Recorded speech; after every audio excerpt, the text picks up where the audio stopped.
Hello दोस्तों, आज मैं आपको बताने वाला हूं कि आप पीएम आवास योजना 2.0 में अपना फॉर्म घर बैठे खुद से कैसे भर सकते हैं। तो दोस्तों, इस वीडियो को शुरू करने से पहले मैं आपको बताना चाहूँगा कि हम देख रहे हैं हमारा यूट्यूब चैनल नॉलेज फायर, और मैं आपसे एक रिक्वेस्ट करना चाहूँगा, अगर आपने अभी तक हमारे चैनल को सब्सक्राइब नहीं किया है तो प्लीज़ सब्सक्राइब कर लीजिए, ताकि आने वाली हर एक नई वीडियो की नोटिफिकेशन आपको मिल जाए। और हाँ, बेल आइकन को बजाना ना भूलें। अगर आपने बेल आइकन नहीं बजाया तो आपको नोटिफिकेशन नहीं मिलेगी। और दोस्तों, अगर आपको वीडियो अच्छी लगती है तो प्लीज़ एक कमेंट ज़रूर करिएगा। आपके एक कमेंट से हमें बहुत अच्छा फील होगा, और अपने दोस्तों के साथ इस वीडियो को शेयर कीजिएगा। तो चलिए शुरू करते हैं अपनी इस वीडियो को आपके साथ। तो सबसे पहले आपको खोल लेना है अपने मोबाइल का या अपने कंप्यूटर लैपटॉप का एक ब्राउज़र, कोई भी एक ब्राउज़र। मैंने अपना ब्राउज़र ओपन कर लिया है, जहाँ पर गूगल पे मैं लिखूँगा पीएम आवास योजना 2.0 लिख सकते हैं, या पीएम आवास योजना लिख सकते हैं। तो आप देखेंगे यहाँ पर हमारे पास ऊपर खुल के आ जाता है प्रधानमंत्री आवास योजना, और नीचे आता है अप्लाई फॉर PMU 2.0। तो हम यहीं पर क्लिक कर देते हैं, और जब हम इसको क्लिक करेंगे तो आप देखेंगे कि आपके सामने कुछ इस तरीके की विंडो खुल के आ जाएगी, जहां पर लिखा है प्रधानमंत्री आवास योजना अर्बन 2.0, प्रधानमंत्री आवास योजना शहरी 2.0 है ना। यहाँ पे होम है, होम ये आपका पेज जो खुला हुआ है इस टाइम, ये होम पेज खुला हुआ है। यहाँ स्कीम और उसके गाइडलाइंस हैं। यहाँ अप्लाई कर सकते हैं, अप्लाई फॉर PMU 2.0। यहाँ पे आप अपना एप्लीकेशन ट्रैक कर सकते हैं। ये पब्लिक के लिए है, पब्लिक के मतलब यहाँ पे जो भी उनको लिस्ट देखनी है अपनी है वगैरह जो भी है। और यहाँ पे इवेंट है, ये पैक है, ये आपका स्टेट ULB लॉगिन है, ठीक है। और इसके नीचे अगर आप चलेंगे तो आप यहाँ देखेंगे कि PM द्वारा जो कार्य किए गए हैं आवास योजना से संबंधित, उनके बारे में जानकारियाँ दी गई हैं। यहाँ ये कह रहे हैं प्रधानमंत्री आवास योजना 2.0 के बारे में, we must remember when a family gets its own home their self extreme rise, they start thinking not only about improving their present but also about a better future. They feel that they will have a home। मतलब इस तरीके से इन्होंने अपना एक note आप लोगों के लिए छोड़ा है।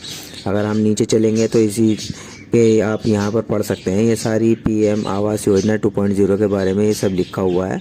और नीचे जाएंगे तो आप जितना नीचे जाएंगे उतना ही यहाँ पे आपको सब कुछ मिलता रहेगा, ठीक है। तो हम इसमें चलते हैं, ये इन्होंने यहाँ पे इसके आवास के बारे में दिया है। अब हम यहाँ पे ऊपर चलते हैं, हम इसको अप्लाई कैसे करेंगे सबसे पहले जान लेते हैं इसको अप्लाई कैसे करेंगे। तो हम यहाँ पे जाते हैं, ये आप देख रहे हैं कि यहाँ पे है ये अप्लाई फॉर PMAYU 2.0। इसके ऊपर हम सीधा सा क्लिक कर देते हैं। जब हम इसके ऊपर क्लिक करेंगे तो कुछ देर का ये समय लेगा, उसके बाद आपके पास एक विंडो खुल के आएगी जिसके अंदर इंस्ट्रक्शन लिखा हुआ है। ये आपके लिए इंस्ट्रक्शन है, instruction for the user, user के लिए इंस्ट्रक्शन है। इसके अंदर इन्होंने इंस्ट्रक्शन में दिया है कि बेनिफिशियरी के लिए किस तरीके की क्या क्या उसके पास पॉसिबिलिटी होनी चाहिए, वो कितना कमाता है, कितने के वो कर सकता है और उसको क्या लाभ मिलेगा, है ना। इस तरीके की इसके अंदर लिखा है, ये आप सब पढ़ लीजिएगा। हम चलते हैं नीचे, फिर उसके बाद आप नीचे आइएगा, नीचे यहाँ पर लिखा हुआ है क्लिक टू प्रोसीड, यहाँ पर क्लिक कर दीजिएगा। जब यहाँ पर आप क्लिक करेंगे तो कुछ देर का वेट करेंगे तो यहाँ पर ये आ जाता है, ये विंडो खुल कर आ जाएगी। यहाँ पर ये आपको बताता है कि आपको डॉक्यूमेंट्स क्या क्या चाहिए, ठीक है। तो अप्लाई करने वाले जो बेनिफिशियरी है उसके लिए क्या क्या डॉक्यूमेंट चाहिए, आपका एप्लीकेंट का आधार कार्ड होना चाहिए, उसके मेंबर्स का आधार कार्ड होना चाहिए, नहीं तो उसकी डेट ऑफ बर्थ होनी चाहिए, ठीक है। फिर है आधार की डिटेल होनी चाहिए फैमिली की, ठीक, उनकी डेट ऑफ बर्थ के अनुसार उसी की होनी चाहिए। फिर है एक्टिव बैंक अकाउंट डिटेल, यानी कि आपका एक अकाउंट नंबर होना चाहिए जो आपका एक्टिव हो और आधार कार्ड से लिंक्ड हो। यहाँ पे लास्ट में कह रहे हैं लिंक्ड विद आधार कार्ड, मतलब वो आपका आधार से भी लिंक होना चाहिए। और एक चाहिए आपको इनकम सर्टिफिकेट, यानी एक बोल रहे हैं इनकम प्रूफ, जो इनकम सर्टिफिकेट होना चाहिए जिसका साइज़ PDF में होना चाहिए, और PDF में 100 KB तक वो होनी चाहिए फाइल। फिर बाद में चलते हैं, ये कह रहे हैं लैंड डॉक्यूमेंट, यानी कि आपको ज़मीन का कागज़ रखने हैं, उनका साइज़ 1 MB के अंदर होना चाहिए, वो भी PDF फॉर्मेट में चाहिए। इसी चीज़ को इन्होंने इंग्लिश में लिखा है और इसी को यहाँ पे नीचे हिंदी में लिख दिया है, ठीक है। अब हम यहाँ पे चलते हैं नेक्स्ट स्टेप पे, यहाँ से हम कर देते हैं इसको प्रोसीड।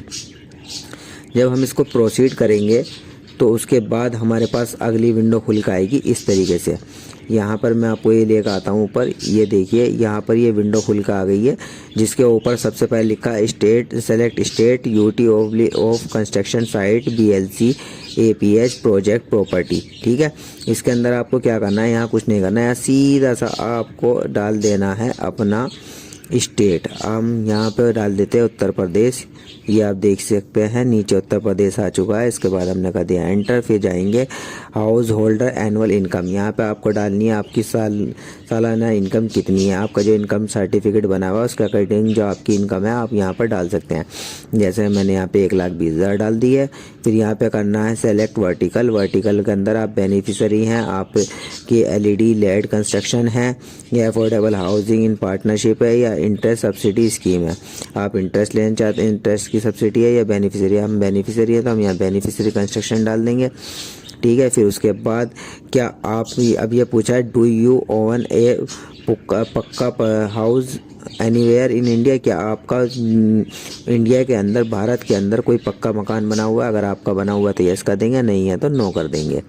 ठीक है, यहाँ पे हम नो कर देते हैं। फिर हम नीचे जाएंगे। नीचे जाने के बाद फिर ये पूछता है, यहाँ पे कहता है have you avoid benefit under any housing scheme of central oblique state government in past 20 year. क्या आपने पिछले 20 सालों के अंदर सेंट्रल गवर्नमेंट की या स्टेट गवर्नमेंट की कोई ऐसी स्कीम का ऐसी किसी स्कीम का लाभ लिया है जो मकान से संबंधित है। अगर आपने लिया है तो यस करेंगे, नहीं लिया है तो नो कर देंगे। उसके बाद हम चलेंगे यहाँ पर एलिजिबिलिटी चेक पर।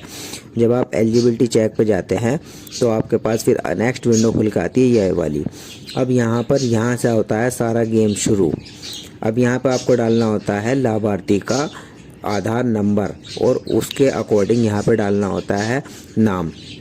तो हम यहाँ पर सबसे पहले लाभार्थी का आधार नंबर डालेंगे, फिर यहाँ नाम डालेंगे। उसके बाद इस डायलॉग बॉक्स पे क्लिक करेंगे और यहाँ पे क्लिक करने के बाद जनरेट करते हैं OTP। ठीक है, जब OTP जनरेट हो जाएगा तो उसके बाद खुलेगी नेक्स्ट विंडो आपकी। उसके बाद आपके पास जो OTP आएगा वो OTP आप यहाँ पर एंटर कर देंगे। उस OTP को एंटर करने के बाद आपको कर देना है सबमिट पर क्लिक।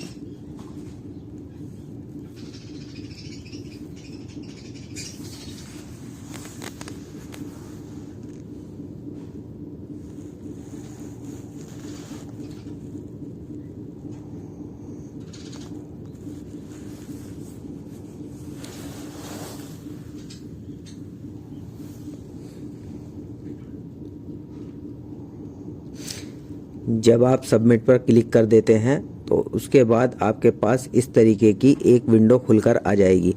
जब आप सबमिट पर क्लिक कर देते हैं तो उसके बाद आपके पास इस तरीके से एक विंडो खुल के आ जाती है, जिसके अंदर ये क्या मांग रहा है। सबसे पहले मांगता है ये आपका पैन कार्ड नंबर, जो आपका मैंडेटरी नहीं है। यहाँ पर आप देख सकते हैं जहाँ पर लाल रंग के इस तरीके के स्टार होंगे वो आपके लिए मैंडेटरी पैन का। अगर आपके पास पैन कार्ड है तो आप पैन कार्ड डाल सकते हैं, पैन कार्ड का नंबर। और अगर आपके पास पैन कार्ड नहीं है तो नहीं डालेंगे, छोड़ देंगे। फिर आपको डालनी है आपकी date of birth. Date of birth यहाँ पे डाल देंगे। जब यहाँ पर क्लिक करेंगे तो यहाँ पर आपकी डेट सारे खुल के आ जाएंगे, है ना। यहाँ पे आप डेट ऑफ बर्थ डाल सकते हैं। उसके बाद आपका आता है मोबाइल नंबर। मोबाइल नंबर आपका मैंडेटरी है, डालना अनिवार्य है, तो आपको यहाँ पर अपना मोबाइल नंबर दर्ज कर देना है। उसके बाद आपकी ईमेल आईडी है तो डाल देंगे, नहीं है तो छोड़ देंगे। फिर उसके बाद आता है आपका जेंडर। अगर आपका जेंडर मेल है, फीमेल है, ट्राईजेंडर है, जो भी आप हैं, यहाँ पर अपना जेंडर सेलेक्ट कर लेंगे। उसके बाद आती है आपकी वैवाहिक स्थिति। यदि आप मैरिड हैं तो मैरिड लिखेंगे, अनमैरिड है तो अनमैरिड लिखेंगे, सिंगल है तो सिंगल लिखेंगे, और विडोवर हैं तो विडोवर, या विडो है तो विडो। ठीक है, यहाँ पे आपकी जो भी स्थिति है मैरिड अनमैरिड वो आप यहाँ पर सेलेक्ट कर लेंगे। उसके बाद फिर यहाँ पर आपका, अगर आप लेडीज़ हैं तो श्रीमती, और नहीं है तो लेट हैं तो स्वर्गीय। ठीक है, आप जैसा भी है तो आप उसको यहाँ पर सेलेक्ट कर लेंगे। उनके पिता का नाम और उनकी माता का नाम। उनके पिता का नाम जो है आधार कार्ड के अकॉर्डिंग डालना है आपको, और यहाँ पर उनके आधार संख्या डालनी है। ठीक है, और अगर फिर यहाँ पर लेना है आपको माता का नाम। सॉरी, मैंने यहाँ पे थोड़ा सा स्वर्गीय पे क्लिक करके नया एक्सपेरिमेंट करने की कोशिश करी थी। सॉरी, मैंने यहाँ पर स्वर्गीय पे क्लिक कर दिया है तो इसलिए थोड़ी सी सर्फिंग चल गई है। अभी ये ओपन हो जाएगी, थोड़ा सा वेट करने का ज़रूरत है। हाँ, तो मैं कह रहा था कि यहाँ पर अगर आप देखिए, अगर आप यहाँ पर स्वर्गीय डालते हैं तो आप पिता का आधार, फिर ये आधार संख्या इन्होंने हाइड कर दी, आधार संख्या देनी ज़रूरी नहीं है, नाम देना अनिवार्य हो जाता है। उसी के साथ इसी तरीके से माता का है, माता का अगर आप खोलेंगे तो इनका भी स्वर्गीय और वैसे दिया है, तो यहाँ पर आधार के अकॉर्डिंग नाम डालना। अगर हम यहाँ पर भी स्वर्गीय कर देंगे तो यहाँ पर भी आधार संख्या नहीं मांगेगा ये, ठीक है। फिर उसके बाद आ जाते हैं हम नीचे, आगे चलते हैं। आगे चलने के बाद आप देखेंगे कि फिर यहाँ पर आती है रोज़गार की स्थिति। अब आप क्या को यहाँ पे डालना है कि आप काम क्या करते हैं। अगर सेल्फ एम्प्लॉयड हैं तो सेल्फ एम्प्लॉयड डालेंगे, और अगर आप तनख्वाह पे काम करते हैं तो सैलरीड पे क्लिक करेंगे, और अगर आप रोज़ाना मजदूरी करने वाले हैं तो रेगुलर वेजेज पे क्लिक करें, वेजेस पे क्लिक करेंगे, और अगर आप मजदूर हैं खाली तो आप यहाँ पे लेबर पे क्लिक करेंगे, और आप अगर कुछ नहीं करते हैं तो नॉट एम्प्लॉयड पे, और अगर आप कोई अदर कार्य करते हैं तो आप अदर पे कार्य क्लिक कर देंगे, ठीक है। उसके बाद ये आपका मैंडेटरी है, जहाँ पर मैं बता दूं आपको, जहाँ पर इस तरीके से रेड कलर के स्टार बने हुए हैं वे डालने अनिवार्य हैं। फिर यहाँ पर आवेदक का व्यवसाय, अब वो काम क्या करता है, यहाँ पर आप देख सकते हैं, यहाँ पे सारे काम की लिस्ट आ गई है खुल के। आप जो भी काम करते हैं वो आप अपना काम यहाँ से ले लेंगे, ठीक। उसके बाद आते हैं हम यहाँ पर, यहाँ रिलीजन डालना है कि आपका धर्म कौन सा है, हिंदू है, मुस्लिम है, क्रिश्चियन है, सिख या जैनी है, बुद्धिज़्म है, जो भी आप हैं यहाँ पर अपना धर्म डाल सकते हैं। यहाँ कैटेगरी डालेंगे, आप जनरल से हैं, एससी से हैं, एसटी से हैं या ओबी से हैं। आप यहाँ पर फिर आपको यहाँ पर डालनी है आपकी एजुकेशन क्वालिफिकेशन के, आप कितनी एजुकेटेड है। अगर आप एजुकेटेड होंगे, नहीं है तो नो एजुकेशन डाल देना, और आप अगर हाई स्कूल है तो मैट्रिक्स पे क्लिक करेंगे, इंटरमीडिएट तो इंटरमीडिएट पे, और आपके पास अगर कोई और सी डिग्री है तो आप उस पर कर सकते हैं, या आपके पास खाली डिप्लोमा है तो आप अदर पे क्लिक करके भी डाल सकते हैं। उसके बाद ये आपसे कहता है क्या आप पीएम स्वनिधि भवन और निर्माण श्रमिक आंगनवाड़ी कार्यकर्ता, पीएम विश्वकर्मा के तहत कारीगर, सफाई कर्मी, झुग्गी या चाल निवासी के लाभार्थियों में से हैं। अगर आप हैं तो हाँ कर देंगे, और नहीं है तो नहीं कर देंगे। देन उसके बाद लास्ट में करेंगे आप सेव एंड कंटिन्यू, ठीक है। जब आप सेव एंड कंटिन्यू पे हम क्लिक करते हैं तो हमारे सामने दूसरा इंटरफेस खुल के आता है।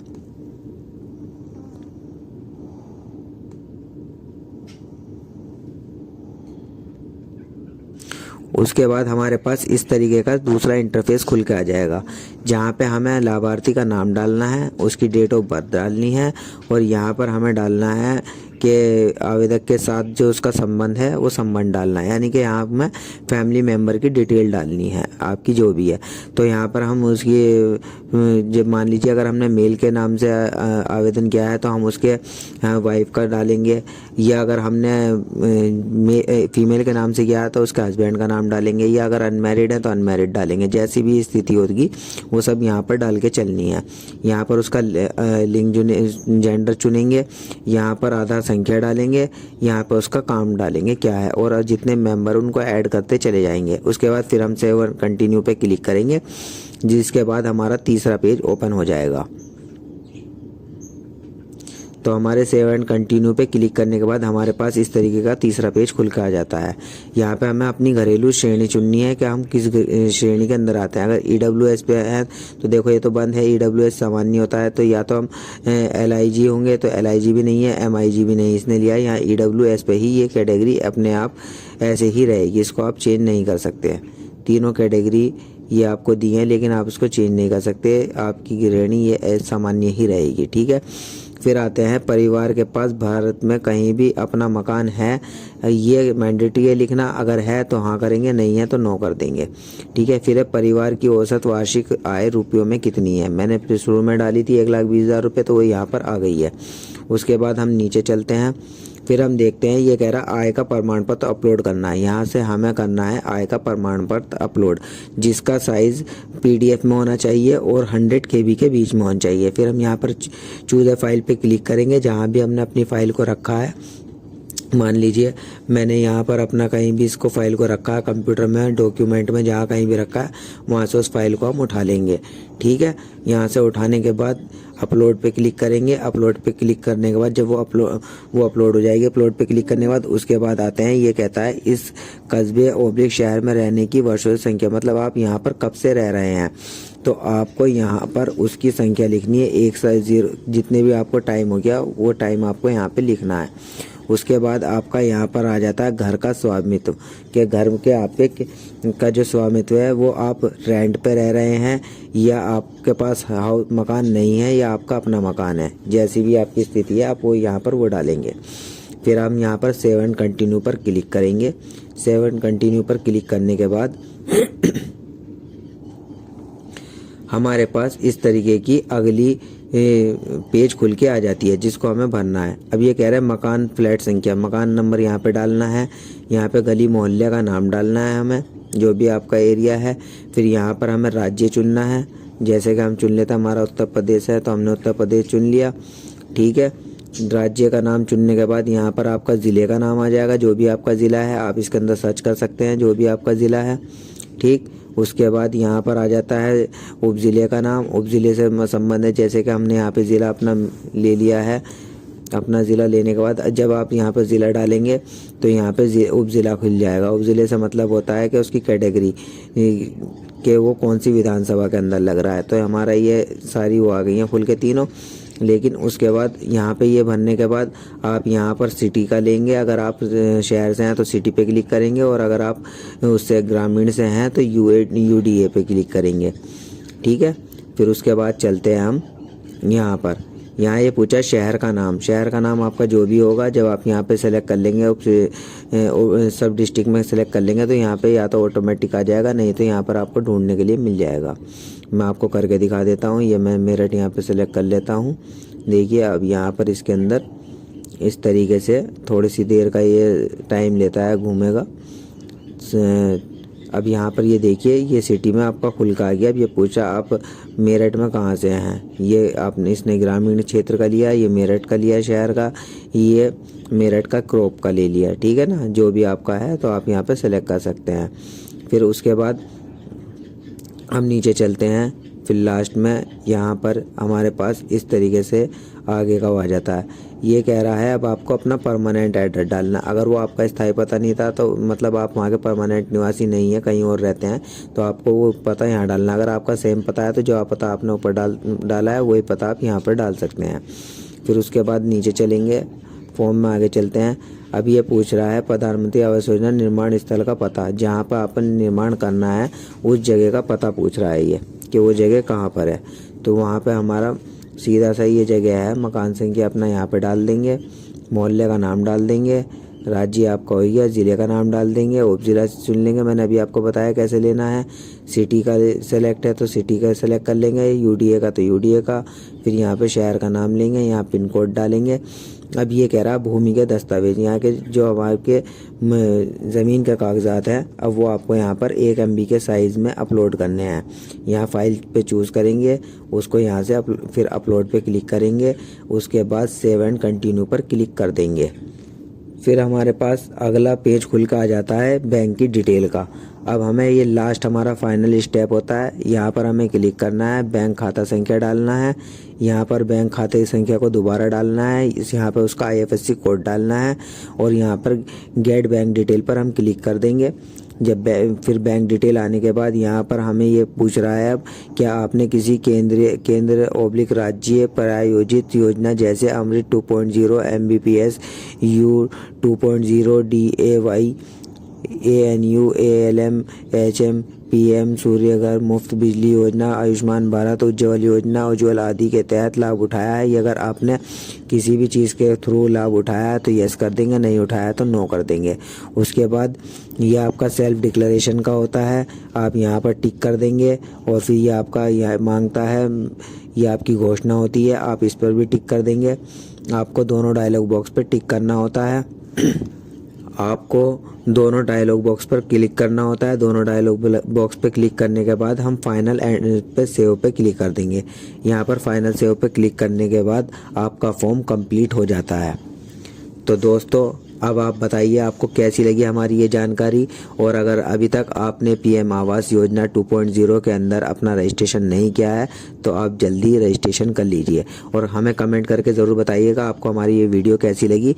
हमें इंतज़ार रहेगा आपके कमेंट का। मिलते हैं फिर अपनी नई वीडियो में, जब तक के लिए जय हिंद, जय भारत।